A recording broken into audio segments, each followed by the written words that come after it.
Hello student, welcome back my YouTube channel science beta. তো প্রিয় ছাত্রছাত্রীরা, আজকে আমি তোমাদের সঙ্গে ক্লাস 11-এর ফিজিক্সের একটা নতুন চ্যাপ্টার নিয়ে আলোচনা করব। সেটা হচ্ছে স্থিতিবিজ্ঞান বা স্ট্যাটিক্স। এই চ্যাপ্টারটা দেখবে অনেকজন কঠিন মনে করে বা এটাকে এড়িয়ে চলে যাওয়ার চেষ্টা করে। তো আমি বলছি এই চ্যাপ্টারটা খুবই সহজ আছে, বা যতটা কঠিন তোমরা ভাবছো ততটা কঠিনও নয়। তো আমি চেষ্টা করব সব থেকে সহজভাবে ধীরে ধীরে প্রত্যেকটা পার্ট বাই পার্ট তোমাদের বোঝানোর জন্য।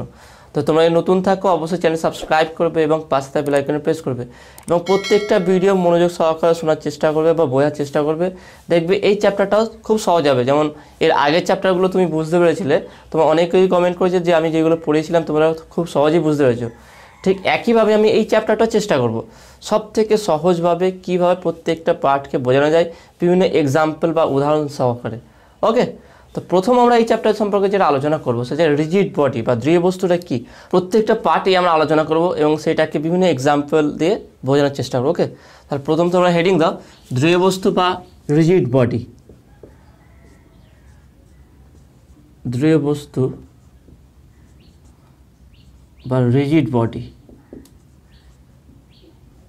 Rigid body. তো এই দৃঢ় বস্তু বা রিজিড বডি জিনিসটা কি সেটা আগে ভালো করে বোঝো। রিজিড বডি হচ্ছে এমন একটা বস্তু বা এমন কিছু বস্তুগুলো, একটা বস্তু না, অসংখ্য বস্তু হতে পারে, যাকে কি হচ্ছে যার আকার বা আয়তন যা আছে বল প্রয়োগ করার পরও সেই আকার আয়তনে কোনো পরিবর্তন ঘটবে না বা ঘটেনি, একই আছে। তাহলে এই সমস্ত বস্তুকে বলা হয় কি রিজিড বডি বা দৃঢ় বস্তু। আগে আমরা সংজ্ঞাটা লিখে ফেলি, তারপরে সেটা আমরা আরেকটু ব্যাখ্যা করবো ওখানে। তার মধ্যে বলতে পারি কি কোনো বস্তুর উপর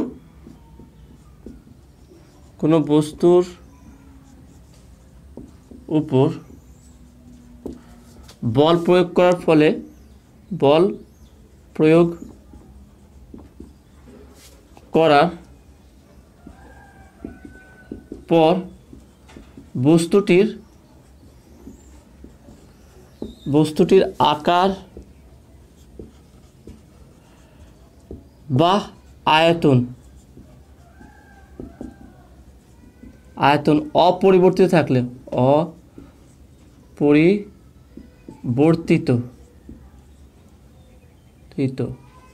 থাকলে সেই বস্তুকে বা সেই বস্তুকে রিজিড বডি বা দৃঢ় বস্তু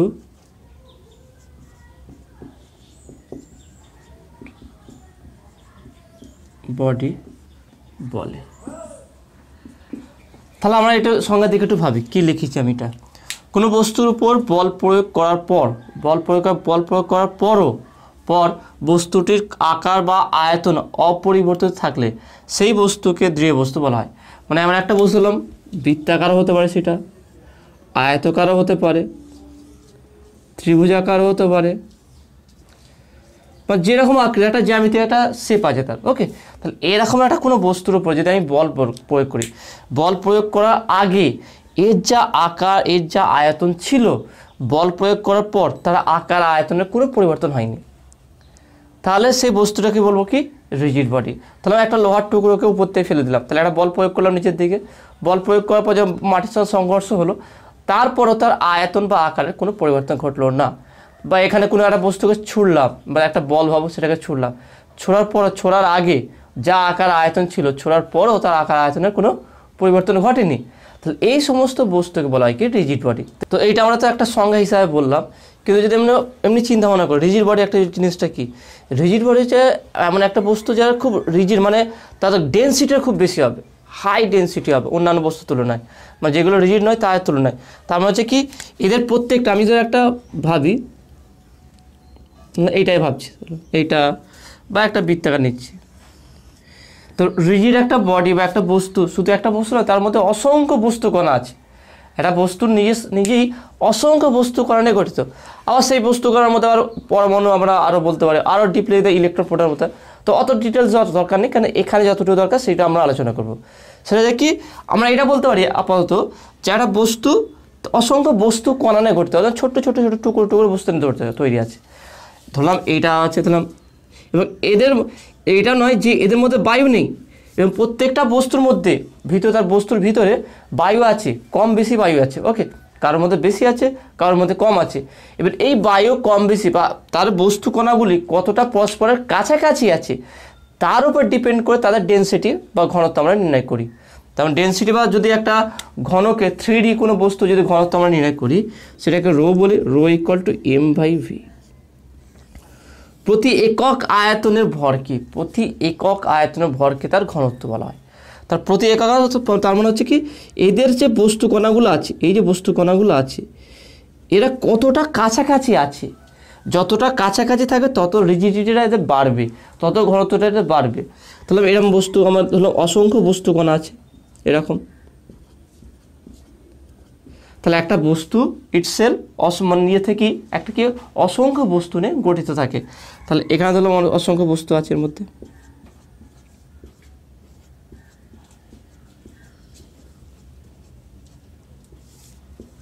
ঠিক আছে, এরকম অসংখ্য, জাস্ট আমি একটু বোঝানোর জন্য বললাম, এইরকম এত ফাঁকা ফাঁকা থাকে না, অনেক থাকে, জাস্ট তুমি বুঝে নাও ব্যাপারটা। তাহলে একটা বস্তু যেগুলো আছে তার সেই বস্তু অসংখ্য বস্তু কণা নিয়ে গঠিত, এবং সেই বস্তু কণা একে অপরের সঙ্গে একটা সেপারেট ডিস্টেন্স আছে, মানে একটা নির্দিষ্ট দূরত্বের মধ্যে একে অপর অবস্থিত। ধরলাম এখানে একটা বস্তু আছে, এখানে একটা বস্তু আছে, এখানে একটা বস্তু আছে, এখানে একটা আছে, এখানে আছে। তাহলে এর মধ্যে দূরত্ব এটা, এর মধ্যে দূরত্ব এটা, এর মধ্যে এটা দূরত্ব, এটা দূরত্ব, এই দূরত্ব আছে। তাহলে এই দিকেও এর দূরত্ব হবে, এইদিকে এর দূরত্ব হবে, এইদিকে এর দূরত্ব হবে, এর দূরত্ব আছে। এবার কি দেখা গেল, যদি এই যে এটা নিয়ে গঠিত এরকম অবস্থায় আছে, এর উপরে বল প্রয়োগ করা হলো।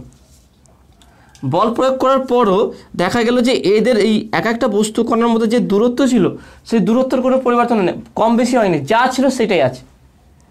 মানে বল প্রয়োগ করার আগে এই বস্তু আর এই বস্তু কণার মধ্যে এদের মধ্যে যে দূরত্ব যেটা ছিল, এর মধ্যে যে দূরত্ব ছিল সেই দূরত্ব বল প্রয়োগ করার পরও আছে। তার মানে এই বস্তুকে আমি রিজিড বস্তু বলবো। তার মানে যদি কোনো বস্তু কণা, কোনো বস্তু কণাগুলো নিজের সাপেক্ষে যে যতটা দূরত্বের মধ্যে আছে বল প্রয়োগ করার পরও যদি সেই ডিস্টেন্সের পরিবর্তন না ঘটে, তাহলে বলা যায় বস্তুর রিজিড বডি। এবার দেখো না, যদি পরিবর্তন ঘটে, ধরো এমন বল প্রয়োগ করলাম এই বস্তু কণাগুলো কোনো জায়গায় কাছে চলে আসলো, কোনো জায়গায় দূরে চলে গেল, মানে এই কিছু বস্তুগুলো যা এদিকে ধরলাম, এদিকে আমি বল প্রয়োগ করলাম, ঠিক আছে, এইদিকে যখনই বল প্রয়োগ করলাম এই বস্তু কণাগুলো সব এক সাইডে চলে গেল। তার মানে কী হলো, এর আকৃতি কি বা আকার কি এক আর থাকবে? যেমন ধরো একটা বলকে ধরে, প্লাস্টিকের বল বা যেগুলো নরম বল হয়, হাত দিয়ে প্রেস করে দেখে একদিন চিপসে যায়, ব্যাগ থেকে বেঁকে যায় মতো, হালকা মতো হয়ে যায়। বা এরকম টাইপের কোনো যেগুলো দেখে যেগুলো খুব ইজিলি ফ্লেক্সিবল করা যায়, সেই যে যখনই বল প্রয়োগ করে সেটাকে তার আয়তনটা কমিয়ে দেওয়া যায়, আবার বল তুলে নাও, আবার আয়তন ফিরে চলে আসে। তাহলে এগুলো কী হয়, এগুলোর ক্ষেত্রে তাদের বস্তুগুণাগুলোর অবস্থান পরিবর্তন ঘটে যায়। তাহলে এগুলো রিজিড বডি নয়। কিন্তু এমন একটা বস্তু বল প্রয়োগ করছি, কিন্তু তার বস্তু কণা পরস্পরের মধ্যে যেই দূরত্বের মধ্যে ছিল সেই দূরত্বটা বজায় আছে, বল প্রয়োগ করার পরেও সেই একই দূরত্বের মধ্যে আছে। তার মানে এই বস্তুটা কি রিজিড বডি হবে। তবে তারা কোনো অবস্থাতেই স্থান পরিবর্তন করবে না, যতই বল লাগাও এদের স্থানের কোনো পরিবর্তন ঘটবে না। তার মানে প্রত্যেকটা বস্তু কণার মধ্যে দূরত্ব ফিক্সড আর অপরিবর্তনশীল। আর ফিক্সড আর মানে অপরিবর্তনশীল যদি থাকে তবেই তার আকৃতিটাই একই থাকবে বা আয়তন একই থাকবে। ওকে, তাহলে সেই জন্য বলা হয়েছে, তাহলে যদি আমি বল প্রয়োগ করার পরও তার আকার বা আয়তনে যদি কোনো পরিবর্তন না ঘটে, তাহলে সেই সমস্ত বস্তু হচ্ছে রিজিড বডি। ওকে, তো আসলে তুমি এটা বুঝতে পারছো। এবার বাস্তবটা দেখে নাও। বাস্তবটা হচ্ছে কি, প্রকৃতিতে এরকম রিজিড বডি নেই বললেই চলে। ওকে, যেগুলো পায় তার মধ্যে কিছু না কিছু ত্রুটি দেখা যায়, বল প্রযুক্ত করার পর কিছু না কিছু তার আকৃতি বা আয়তনের পরিবর্তন ঘটে। পরে আমি বলতে পারবো যে আইডিয়াল রিজিড বডি পাওয়া মানে বাস্তবের ক্ষেত্রে পাওয়া যায় না। ওকে, তো নেক্সট এবার আমরা যেটা আলোচনা করবো সেটা ভর কেন্দ্র। এটা খুবই গুরুত্বপূর্ণ, সেন্টার অফ মাস। তারপরে নেক্সট হেডিং দেওয়া হচ্ছে কি, ভর কেন্দ্র বা সেন্টার অফ মাস। এইটাই এইটাই গুরুত্বপূর্ণ এই চ্যাপ্টারের ক্ষেত্রে। এইটা একটা vital point, centre of mass বা ভর কেন্দ্রটা। সেই জন্য বলছি তোমরা মনোযোগ সহকারে বোঝার চেষ্টা করো আমি কি বলছি তোমাদের।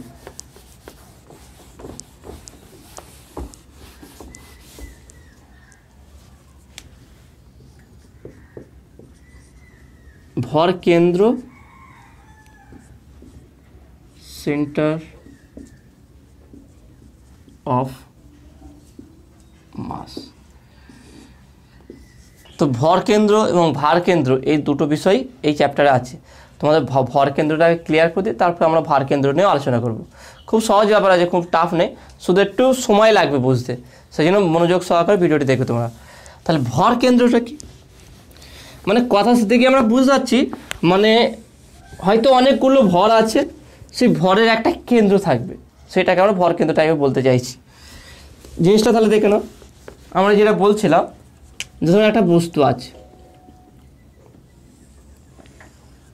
ওকে, একটা বস্তু আছে, তাহলে এটা এরকম বৃত্তাকার আমি বস্তুটা ধরলাম, ওকে, এই অবস্থা আছে, তখন একটা মেঝেতে আছে, তো আমি একটা এখানে বল প্রযুক্ত করলাম, আর একটা বল এখানে প্রযুক্ত করলাম, ধরলাম এটা F1, এটা হচ্ছে F2 বল। এবারে বলো দুটো বল যদি প্রয়োগ করি তাহলে বস্তুটার কি গতি একই রকম হবে? আর আবার বলছি তোমাদের, যদি এইরকম একটা বৃত্তাকার বস্তু আছে, একটা বিন্দুতেই দুটো অভিমুখে বল প্রযুক্ত করেছি, প্রথমে এই দিকে প্রযুক্ত, একসঙ্গে নয় অবশ্য, এখানে প্রথম বল প্রয়োগ করে দেখলাম যে বস্তুর মধ্যে কেমন গতি সৃষ্টি হয়, আর আবার এখানে বল প্রযুক্ত করলাম, দেখলাম বস্তুর মধ্যে কেমন গতি সৃষ্টি হয়। এবার আমার প্রশ্ন হচ্ছে দুটোর মধ্যে কি একই গতি সৃষ্টি হবে? তা সেটা কি একই হবে না, তাহলে ডিফারেন্স হবে, মানে আলাদা আলাদা হবে। কেন হবে সেটা আমরা আলোচনা করি। তাহলে দেখে নাও, আমরা যেটা বলেছিলাম যে একটা বস্তু অসংখ্য বস্তু কণা নিয়ে গঠিত হয়, আর প্রত্যেকটা বস্তু কণার নিজস্ব একটা ভর থাকে, ওকে। তাহলে এই ভরের কে ব্যালেন্স করার জন্য এর সমস্ত ভরকে একটা বিন্দু ধরা হয়। দেখবে যখন আমরা বেশ করে কোনো কিছু ক্যালকুলেশন করি, যে কোনো একটা বিন্দু সাপেক্ষে আর একটা বিন্দুর আমরা ভর বের করি বা দূরত্ব বের করি বা বেগ বের করছি, তো এই যে বিন্দুটা ভর অ্যাকচুয়ালি একটা বিন্দু নয়, তো সেটা তো অসংখ্য বস্তু নিয়ে তৈরি আছে, সেই দূরত্বটা করতে নিই। তাহলে মহাকর্ষ যেটা বলেছিলাম, তাহলে এখানে একটা পৃথিবী আছে, এখান থেকে আর একটা বস্তু আছে, তার সাপেক্ষে ডিস্টেন্স দিলাম, এটা আর, তাহলে এর ভর ধরলাম m1, এটা ভর হচ্ছে m2। তাহলে এই যে ভর m1 ধরলাম, এর ভরটা আমি কোথা থেকে নিয়েছি? ভর তো অসংখ্য জায়গায় আছে, এখানেও আছে, এখানেও আছে, এখানে একটা বিশেষ করে পৃথিবী, একটা বড় পৃথিবী, তার দূরত্ব আমি তার কেন্দ্র থেকে নিচ্ছি, তাহলে ভর তার ভর ধরলাম স্মল m। তাহলে এর ভর কি শুধু কেন্দ্রে আছে? ভর তো এখানেও আছে, বিভিন্ন চারি জায়গায় আছে। ভালো করে আমি যা বোঝাতে চাইছি ভালো করে বোঝার চেষ্টা করো তুমি, তবে ব্যাপারটা তুমি ধরতে পারবে যেটা আমি বলতে চাইছি। যখন আমরা মহাকর্ষ পড়েছিলাম, মহাকর্ষ পড়ার সময় কী হয়েছিলাম, দুটো বস্তুর মধ্যে যে ফর্মুলা ছিল F=g m1 m2/r², এই যে আমার সূত্র ছিল, এই যে m1 আর m2 আমি বলেছিলাম কি বস্তুর ভরের মধ্যেকার দূরত্বের বর্গের ব্যস্তানুপাতিক হয়। তার মানে এফটা কী ছিল? এফ ছিল সমানুপাতিক 1/r²। এই আরটা দূরত্ব কত ছিল? এই বস্তুর কেন্দ্র থেকে আর এই বস্তুর কেন্দ্র, এই যে দূরত্ব সেটা ছিল আর। তাহলে এই যে ডিস্টেন্স নিলাম এর কেন্দ্র থেকে এর কেন্দ্র। এবার আমি বলতে চাইছি, আমি যে বস্তুর ভর তার কেন্দ্র ধরেছি, তবে তো সেখানে দূরত্ব নিচ্ছি, কারণ ভর তো আমরা এখানেও আছে। তাহলে আমি কেন কেন্দ্র ধরলাম? ভর তো আমার একটা ধরে বড় পৃথিবী হবে, কারণ মহাকর্ষের কথা, গ্রহ নক্ষত্রের কথা ভাবা হয়েছে এটা। তার ভর এখানেও আছে, এখানেও আছে, এখানেও আছে, এখানেও চারি জায়গায় আছে, তার ডিস্টেন্সটা আমি কেন কেন্দ্র থেকে নিচ্ছি? তাহলে এখান থেকেই আমার কনসেপ্ট চলে আসে সেন্টার অফ মাস বা ভর কেন্দ্রের ব্যাপারটা। তার মানে কি, একটা বস্তুর অসংখ্য বস্তু কণা বা ভরের সমষ্টি নিয়ে তৈরি হয়। যে কোনো একটা বস্তু যদি ভাঙো তার মধ্যে ভর আছে, তার মানে একটা বস্তুর বস্তু একটা নয়, সে অসংখ্য বস্তু কণা নিয়ে তৈরি হয়, এবং সেই বস্তুর প্রত্যেকটা ভর আছে। তাহলে এটা হচ্ছে m1, এটা হচ্ছে m2, এটা হচ্ছে m3, ওকে, এটা হচ্ছে m4। তো এইভাবে অসংখ্য ভর আছে। তাহলে তার যে ভর, সে তার সমস্তই ভর বস্তু কণা নিয়ে একটা বড় একটা বস্তু, একটা আকৃতি তৈরি হয়েছে। তা যখন একটা বস্তু একটা বড় আকৃতি বা একটা বস্তুর রূপ নেবে বা আকার নেবে, তখন তার ভরটা কি, সমস্ত ভরটাকে আমি যদি ইন্ডিভিজুয়াল মাপতে যাই অনেক সমস্যা হয়ে যাবে, সে মাপা যাবে না। সেই জন্য সমস্ত ভরের একটা কেন্দ্রবিন্দুর ভর ধরা হয়, যাতে সমস্ত ভর বা সমস্ত ভরকে ব্যালেন্স করার জন্য, ব্যালেন্স করা যায়। মানে আমরা জানি কোনো বস্তুর ডিসব্যালেন্স অবস্থায় ভালো থাকে না, ব্যালেন্স সব থেকে বেটার অবস্থা থাকে। তাহলে সেই হচ্ছে এই যে বস্তু আমার তৈরি হচ্ছে, এই যে বস্তু আমরা বলতে আয়তকার বা এরকম হতে পারে বা দণ্ডকার হতে পারে, যে কোনো একটা বস্তু, তারা অসংখ্য বস্তুখানে তৈরি হয়। তার প্রত্যেকটা ভর তো আলাদা আলাদা আছে। তা সেই সমস্ত ভরকে যদি আলাদা আলাদা করে বের করি তাহলে এই বস্তুটার আর ভর পাবো না। আমি যদি বলি এর ভর কত, এইটুকুর ভর পেলাম, এইটুকুর ভর পেলাম, এইটুকুর ভর পেলাম, কিন্তু আমি যখন বললাম এই টোটালটার ভর, তাহলে সেই ভরটা কী নেবো? তা সেই টোটালটার ভর যখন নেবে এবং সে তার কেন্দ্রবিন্দু কোথায়, প্রত্যেকটা জিনিসে দেখবে একটা কেন্দ্রবিন্দু আছে, যে কোনো জিনিস আর সেই কেন্দ্র সাপেক্ষে তার ক্যারেক্টার বা তার বিভিন্ন ধর্মগুলো প্রকাশ পায়। ঠিক একই যখন একটা বস্তু, আমি যখন এই বস্তু কণার মধ্যে ঢুকে যাবো, একটা বস্তু তার ভিতর করার কথা যখন ভাববো, তখন প্রত্যেকটা ইন্ডিভিজুয়াল আমার একটা বস্তু নিয়ে চিন্তা ভাবনা করবো যে এর ভর আলাদা, এর ভর আলাদা, এর ভর কত, ওর ভর কত। কিন্তু যখন আমি বাইরে থেকে শুধু বস্তুটাকে অবজার্ভ করব, তার ভরটা হবে কি সমস্ত ভরের সমষ্টি, সমস্ত ভরের সমষ্টি, এবং তা সেই সমষ্টি নিয়ে একটা কেন্দ্রবিন্দু, সেই কেন্দ্রবিন্দু যে যার সাপেক্ষে আর প্রত্যেকটা বস্তুর ভরকে রিপ্রেজেন্ট করা যায়, সেই কেন্দ্রবিন্দুটাই হচ্ছে আমার সেন্টার অফ মাস বা ভর কেন্দ্র। সেই কেন্দ্রবিন্দুটা বিভিন্ন জায়গায় হতে পারে, মানে সোজা কথায় এমন একটা বিন্দু আমরা কল্পনা করব যে বিন্দুটা প্রত্যেকটা ভরকে, এখানকার ভরের জন্য এইখানে ভর, এখানে ভর, এখানে ভর, সমস্ত ভরকে ব্যালেন্স করে দেবে, একদম ব্যালেন্স করে একটা বস্তুকে সে রিপ্রেজেন্ট করবে। সেই বিন্দুটা হচ্ছে আমার কি হচ্ছে ভর কেন্দ্র বা সেন্টার অফ মাস। এবার আমরা কিভাবে বুঝবো যে এইটা আমার এখানে সেন্টার অফ মাস হবে, কোনটা সেন্টার অফ মাস বা কোনটা সেন্টার অফ মাস নয়, সেটা কীভাবে বুঝবো? তাহলে দেখে নাও, সেটা আমরা খুব সহজেই বুঝতে পারা যায়। তোমাদের এক্সাম্পল দেখাবো যে একটা বৃত্তের সেন্টার অফ মাস কোথায় থাকতে পারে, একটা আয়তের ক্ষেত্রে সেন্টার অফ মাস কোথায় থাকতে পারে, একটা রডের ক্ষেত্রে কোথায় পারে, বা একটা রিংয়ের ক্ষেত্রে সেন্টার অফ মাস কোথায় থাকে। এইটা নয় যে সেন্টার অফ মাস সবসময় বস্তুর ভিতরে হতে পারে, যে সবসময় ভাবো যে বস্তুর ভিতরেই তার সেন্টার অফ মাস আছে, কিছু কিছু ক্ষেত্রে বস্তুর বাইরে হতে পারে। যে এমন একটা মানে শুধু সেন্টার অফ মাস বা ভর কেন্দ্র এমন একটা বস্তু নয় যে তার ভর আছে নিজস্ব ভর আছে, এমন একটা বিন্দু হবে যে সমস্ত ভরকে সে ব্যালেন্স করে দেবে, সেইটাকে আমরা বলছি সেন্টার অফ মাস। তাহলে দেখে নাও, এখানে যদি আমরা সংজ্ঞা হিসাবে বলতে চাই, যদি আমি একটা সেন্টার অফ মাসের সংজ্ঞা বলতে চাই, সংজ্ঞা হিসাবে আমরা কি বলতে পারি, যেটা তোমাদের বলছিলাম। তাহলে আমি একটা বস্তু আছে, একটা বৃত্তের তার সেন্টার অফ মাস থাকে কত, কেন্দ্রে, একটা বৃত্তের সেন্টার অফ মাস থাকে কেন্দ্রে। তাহলে আমি যদি এখানে বল প্রযুক্ত করি, তাহলে সেই বলটা যদি আমি লাইনটা টানি, তাহলে সেই লাইনটা কোন দিকে যাচ্ছে, সেন্টার অফ মাস দিয়ে।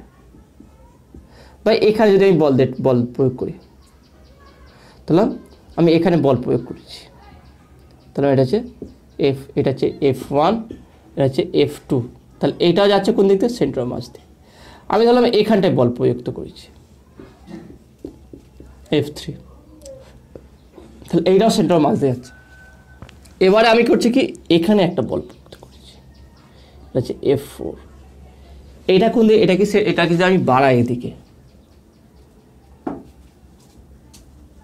এটা কি সেন্টার অফ মাস দিয়ে যাচ্ছে না। তার মানে আমি কি করে বুঝতে পারি যে আমি তো এখানে তো কোনো বস্তুর ভিতরে তো এরকম লেখা থাকবে না যে এইটা তার সেন্টার অফ মাস, তাহলে আমি কী করে বুঝবো যে এইটা সেন্টার অফ মাস? তাহলে এখানে যে ব্যাপার হচ্ছে, যদি কোনো বস্তুতে যদি বল একদিকে যে বল প্রয়োগ করা হয়, এটা ধরো একটা বৃত্তাকার বস্তু না, এই বৃত্তাকার বস্তুকে কত রকম গতি দেখা যায় দেখবে, যখন বল প্রয়োগ করা হয় বস্তুটা ঘুরতে থাকে, ঘুরে সামনের দিকে এগিয়ে যায়। সবথেকে এক্সাম্পল কি, সাইকেলের চাকা, বাইকের চাকা যদি ঘুরে ঘুরে কে সামনে দিকে যায়, মানে দুটো গতি দেখা যায়, একটা বৃত্তীয় গতি আর হচ্ছে কি ঘূর্ণন, মানে হচ্ছে চলন গতি বা রৈখিক গতি, মানে একটা ঘূর্ণন গতি আর হচ্ছে রৈখিক গতি, দু রকম গতি দেখতে হয়। মানে এ নিজের সাপেক্ষে এবার ঘুরবে আর এই সামনের দিকে এগিয়ে যাবে, দু রকম গতি দেখা যায়। এবারে আমি কি করে বুঝবো যে যেই বিন্দুতে আমি বল প্রযুক্ত করেছি সেইটা আমার সেই বিন্দুটা সেই প্রযুক্ত বলের সেন্টার অফ মাস দিয়ে গেছে, সেই বলটা কী করে বুঝবো? যদি এমন জায়গায় বল প্রযুক্ত করেছি যার ফলে বস্তুর মধ্যে শুধু রৈখিক গতি পাওয়া যাচ্ছে কিন্তু কোনো ঘূর্ণন গতি পাওয়া যায়নি। এক্সাম্পল আর বলে লিখে দিচ্ছি ভালো করে, যে কোনো বস্তুর মধ্যে দুটো গতি পায়, একটা হচ্ছে ঘূর্ণন গতি প্লাস রৈখিক গতি। ওকে, আমরা এই দুটো গতি পাই, ঘূর্ণন গতি আর রৈখিক গতি পাই। এবারে যদি আমি ওই বস্তুটাই এমন একটা পয়েন্টে বা এমন একটা জায়গায় বল প্রযুক্ত করেছি যার ফলে বস্তুটার মধ্যে কি শুধু রৈখিক গতি পাচ্ছি, কোনো ঘূর্ণন গতি পাচ্ছি না। এরকম তো আছে, বস্তুটাকে টানছি, সে সোজা বরাবর চলে আসলো, ঘুরছে না। তাহলে সেই বলটি ওই বস্তুর যেই বিন্দুতে যাবে সেই বিন্দুটাকে বলা হয় কি ভরকেন্দ্র। তাহলে এখানে বলতে পারি, যদি সংজ্ঞা হিসাবে বইয়ের সঙ্গে সংজ্ঞাটা নাও মিলতে পারে, বারবার বলছি তোমাদের বই যে সংজ্ঞা সেটা পড়বে সেটা লিখবে, ঠিক আছে। আমি এমন জিনিস লেখানোর চেষ্টা করি যেটা পড়ে তুমি বুঝতে পারবে। আমি এমন একটা জিনিস লেখার চেষ্টা করি যেটা পড়ে তুমি নিজে বুঝতে পারবে ব্যাপারটা কী বলা হয়েছে, বুঝে নিজে সুন্দর করে সংজ্ঞা তৈরি করতে পারবে। শুধু সংজ্ঞা পড়লেই হবে না, নিজের সংজ্ঞা থেকে বিভিন্ন বইয়ে সংজ্ঞা একটু একটু চেঞ্জিং থাকে। মেন কনসেপ্টটা যদি সংজ্ঞার মধ্যে থাকে তার সংজ্ঞা ঠিক আছে, ভ্যালিড আছে, ঠিক আছে, সেই হিসাবে বোঝার চেষ্টা করি, যেভাবে আমি তোমাদের বোঝানোর চেষ্টা করছি। তাহলে আমি সেন্টার অফ মাস কী বলতে পারি, তারপর কোনো বস্তুর উপর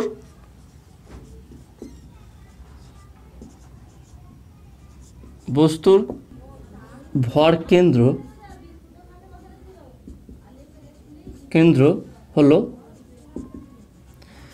এমন একটি বিন্দু এবং অদ্বিতীয়, এমন একটি এবং অদ্বিতীয়, তার মানে একটা বস্তুর মধ্যে তার ভর কেন্দ্র একটাই হবে, দুটো বা তিনটে হবে না, অদ্বিতীয়। তাহলে কোনো বস্তুর ভর কেন্দ্র হলো এমন একটি এবং অদ্বিতীয়, এমন একটি অদ্বিতীয় এবং না দিয়ে চলবে, এমন একটি অদ্বিতীয় বিন্দু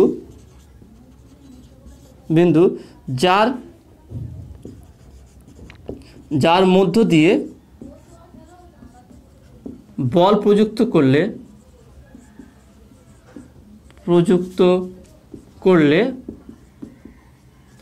বস্তুটির মধ্যে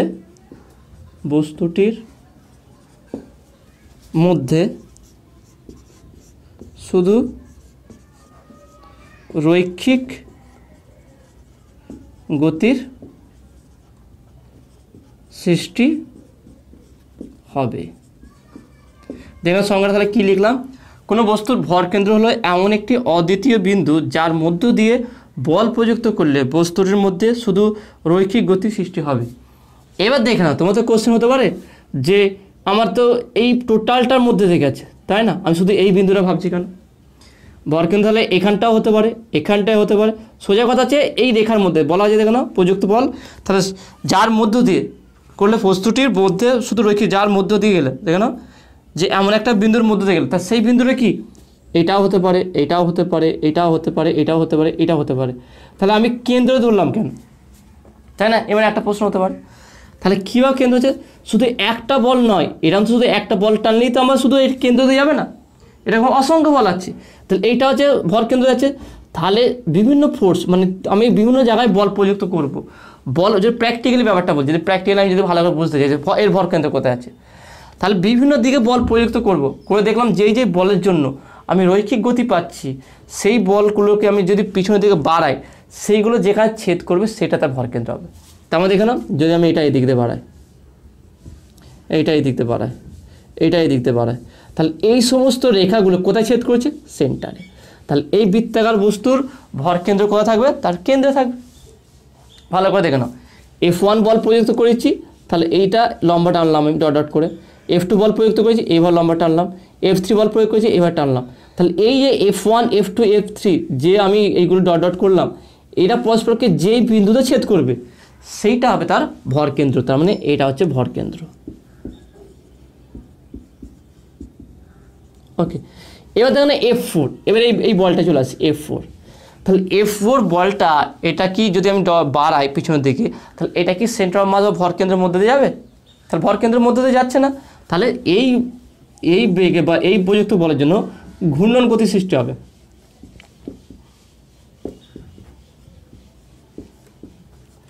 তাহলে ভর কেন্দ্রগামী বল ছাড়া যে সমস্ত বল প্রযুক্ত করতে, অন্য যে বলগুলো প্রযুক্ত করব, সেই বলের জন্য বস্তুর মধ্যে কী হবে? ঘূর্ণন গতি সৃষ্টি হয়ে যাবে, আর রৈখিক গতির সৃষ্টি হবে না। তাহলে এখান থেকে বুঝতে পারলাম কি ব্যাপারটা, যদি কনক্লুড করি আমরা, তাহলে কি বুঝলাম? যে ভর কেন্দ্র এমন একটা অদ্বিতীয় বিন্দু বা এমন একটা পয়েন্ট বলা যেতে পারে, বস্তুর ভিতরেও হতে পারে, বস্তুর বাইরেও হতে পারে, শুধু বস্তুর ভিতরে নয়, বস্তুর বাইরেও হতে পারে। তাহলে কি যার মধ্য দিয়ে বা সেই দিক দিয়ে যদি বল প্রযুক্ত করা হয় তাহলে বস্তুর মধ্যে শুধু রৈখিক গতি সৃষ্টি হবে, কোনো ঘূর্ণন গতি সৃষ্টি হবে না। তাহলে যেই সমস্ত বল প্রযুক্ত বল যার সেটা ভর কেন্দ্রের মধ্যে দিয়ে যাবে না, সেই বলটার জন্য বস্তুর মধ্যে কি ঘূর্ণন গতি সৃষ্টি হবে। ওকে, যেমন দেখবে একটা টর্ক তোমাদের একটু মানে ক্লাস 12 আছে, তোমাদের 11ও আছে, সেটা যদিও পড়ানো হয়নি। তাহলে একটা বস্তু আছে, ওকে, তাহলে এখানে এখানে একটা বল প্রযুক্ত হচ্ছে এফ, আর এখানে একটা বল প্রযুক্ত হচ্ছে এফ। তাহলে F1 এখানে F2। তাহলে বস্তুটা কি হবে বলো, জাস্ট এটা ধরে নাও এই বস্তু আছে, তাহলে এখানে একটা বল প্রযুক্ত উপর দিকে আর এখানে একটা বল প্রযুক্ত নিচের দিকে, তাহলে এটা কী হবে, ঘুরে যাবে। তার মানে এই একটা দণ্ড ধরতে পারি, তাহলে এই দণ্ডের দুটো প্রান্তে যদি এমন বল প্রযুক্ত করি যেটা ভর কেন্দ্রের মধ্যে যাচ্ছে না, তাহলে সেটাও ঘুরতে লাগবে। দণ্ড হলো একটা বল প্রযুক্ত করছি এদিকে, তাহলে ধরো আমি এটা ধরে রাখছি, তাহলে এইদিকে হলো তবু এটা কি ঘুরবে, এর সাপেক্ষে ঘুরে বেড়াবে, তাহলে এইদিকে বল প্রযুক্ত এটাও ঘুরবে। তার মানে এমন একটা এর ভর কেন্দ্র কে থাকবে এর কেন্দ্রবিন্দুতে, টোটাল এর মধ্যবিন্দু যে টোটাল দৈর্ঘ্য আমি এল ধরে নিই, তাহলে L/2 ডিস্টেন্সে ভর কেন্দ্র থাকবে। তুমি এখানে বল প্রযুক্ত করো বস্তুটা কখনো ঘুরবে না, তুমি এর কেন্দ্রে বল প্রযুক্ত করো বস্তুটা ঘুরবে না, কিন্তু কেন্দ্র বাদে যে কোনো জায়গায় বল প্রযুক্ত করো বস্তুটা ঘুরে যাবে, তাই না? তার মানে ভর কেন্দ্র হচ্ছে এমন একটা কেন্দ্র বস্তুর মধ্যে যার মধ্য দিয়ে যদি সেই বিন্দুগামী যদি বল প্রযুক্ত করা হয় বস্তুর কোনো ঘূর্ণন সৃষ্টি হবে না, সেখানে বাদে অন্য কোথাও জায়গায় বল প্রযুক্ত করলে বস্তুর মধ্যে ঘূর্ণনের সৃষ্টি হয়ে যাবে। ওকে, যেমন F4 F1 F2 F3 জন্য বস্তুর মধ্যে রৈখিক গতি সৃষ্টি হবে, F4 বলের জন্য বস্তুর মধ্যে ঘূর্ণন গতি সৃষ্টি হবে। ওকে, তো আসলে তুমি এটা বুঝতে পেরেছো। তো আমরা এবার কিছু এক্সাম্পল দেখবো যেগুলো বস্তুর বাইরেও কিছু আছে যেগুলো তার ভরকেন্দ্র হতে পারে, আর বস্তুর ভিতরে ভরকেন্দ্র হতে পারে, বিভিন্ন শেপ বা বিভিন্ন আকৃতি যেটা আমরা জানি। তাহলে আমরা একটা ধরো তোমাদের একই দেখাচ্ছি যে কী কী আকৃতি আমরা যেগুলো চিনি বা আমরা যেগুলো দেখি। একটা হচ্ছে বৃত্তাকার, একটা হচ্ছে আয়তকার,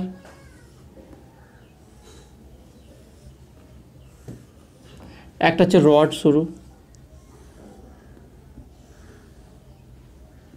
একটা হচ্ছে সিলিন্ডার,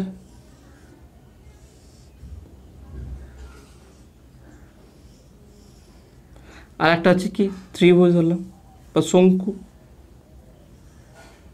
একটা হচ্ছে রিং ধরলাম রিং। সবথেকে হচ্ছে সাইকেলে যে রিং থাকে না সাইকেল চাকার সঙ্গে সেটা, বা আংটি যে আমরা যে আংটি পরি সেই আংটি। ধরুন না বৃত্তের কি তার ভর কেন্দ্র কোথায় থাকে, তার কেন্দ্রে।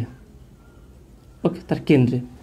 একটা রডের ক্ষেত্রে তার মধ্যবিন্দুতে, একটা রডের মধ্যবিন্দু তার ভর কেন্দ্র থাকে। সিলিন্ডারের ঠিক যদি মধ্যবিন্দু টানে এইখানটায় হবে। চোঙের যদি আমরা এইভাবে টানি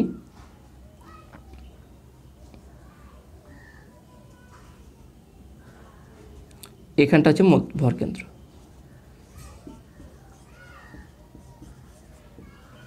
ওকে, তার মানে এখান থেকে আমি এর মধ্যবিন্দু টানলাম, এখান থেকে আমি এর মধ্যবিন্দু টানলাম, আর এখান থেকে এর মধ্যবিন্দু, এগুলো যেখানে ছেদ করবো সেটা তার ভর কেন্দ্র। এখানে একই এর মধ্যবিন্দুতে টানলাম আর এর মধ্যবিন্দু টানলাম, তাহলে এইটা হচ্ছে আমার ভর কেন্দ্র। রিং দেখে নাও, একটা রিং ধরে যে আমরা যে রিং পড়ি, ওকে, রিং থাকে যেটা হাতে, তার দেখবে ভরটা কোথায় থাকে। আমি যে একটু জাস্ট মোটা করে দিচ্ছি এটাকে যাতে তোমরা আরও ভালোভাবে বুঝতে পারো। ওকে, তার ভর কোথায় থাকে, এখানে থাকে, বাদ বাকি জায়গায় ফাঁকা। তাহলে এতটুকু এতক্ষণ যে সমস্ত বস্তুগুলো ভর কেন্দ্র দেখাচ্ছে তোমাদের, সমস্ত ভর কেন্দ্র তার বস্তুর ভিতরেই আছে। এবারে এর ভর কেন্দ্র কোথায় বলো, এর তো ভর চারদিকে ছড়িয়ে ছিটিয়ে আছে, এদিকে আছে এইভাবে, তাহলে এর ভর কেন্দ্র কোথায় হবে, এর ব্যালেন্সটা কোথায় ভর হলে ব্যালেন্স হবে, সেটা হচ্ছে এর কেন্দ্রে।